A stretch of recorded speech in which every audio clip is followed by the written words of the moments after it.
Throughout his nearly decade-long tenure with the Toronto Argonauts organization, Ed Hercules Harrington personified what it meant to be a member of this storied franchise. During his tenure with the Argos, Ed was a model of consistency with his on-field production, but as his former teammates explained, Ed off the field differed substantially from Ed on the field.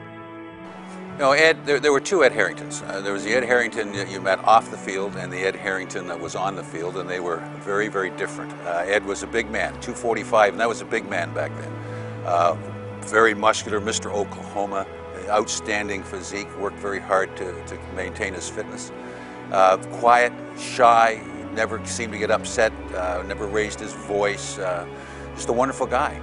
But soon as Ed Harrington pulled on his jersey, he was a completely different guy. And he had almost a mean streak to him, which, you know, sometimes in football mean is good, but he was a completely different guy. Very, very competitive on the football field, and just wanted to get in on every play. And as I mentioned, we had some interesting skirmishes at times when Ed Harrington was playing for the Argonauts, and all you have to do is talk to Russ Jackson and Sonny Wade, and they'll give you a good idea what he was like. He was a polite, very sweet man, a gentle man off the field.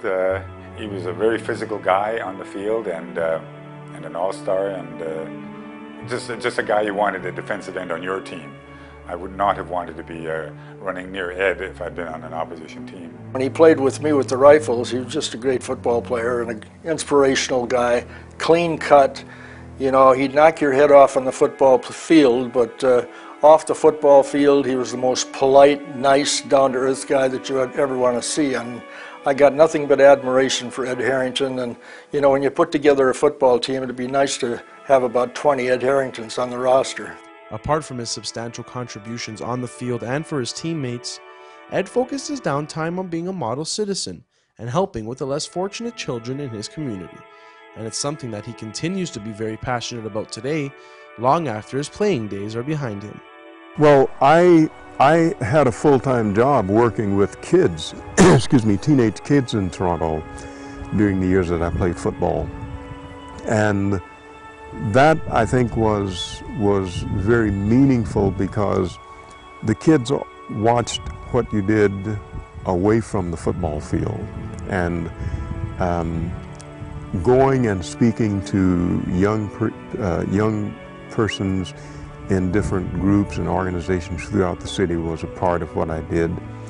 And I used those opportunities to encourage kids to work hard at whatever it was they did, to be compassionate with other people, and to always be concerned about how other people are faring, not just themselves.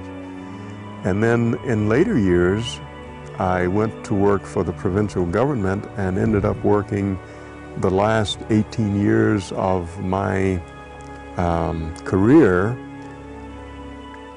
with mentally ill people in psychiatric facilities in the province of Ontario.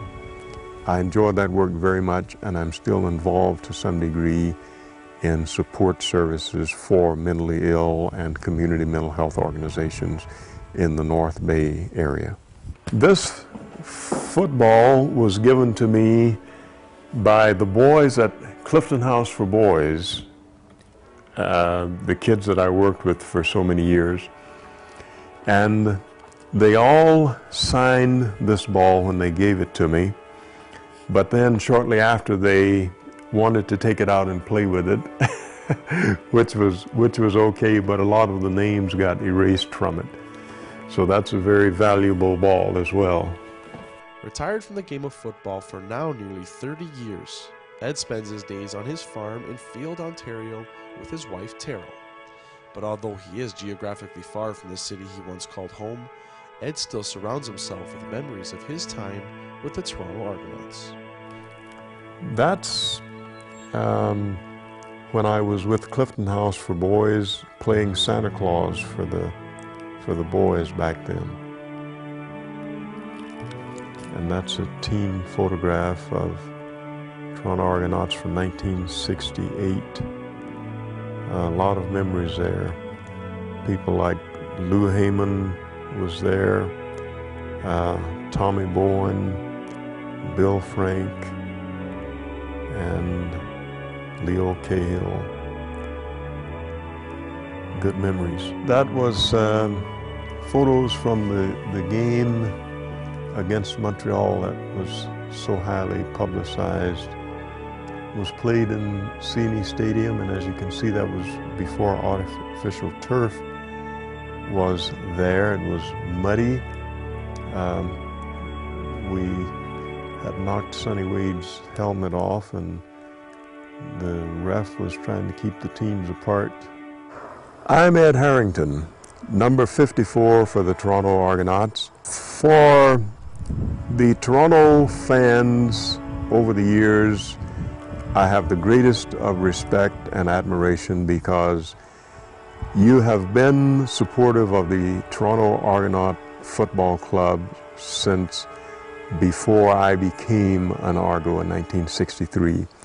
But over the years, you've been loyal and supportive, and we thank you for your support.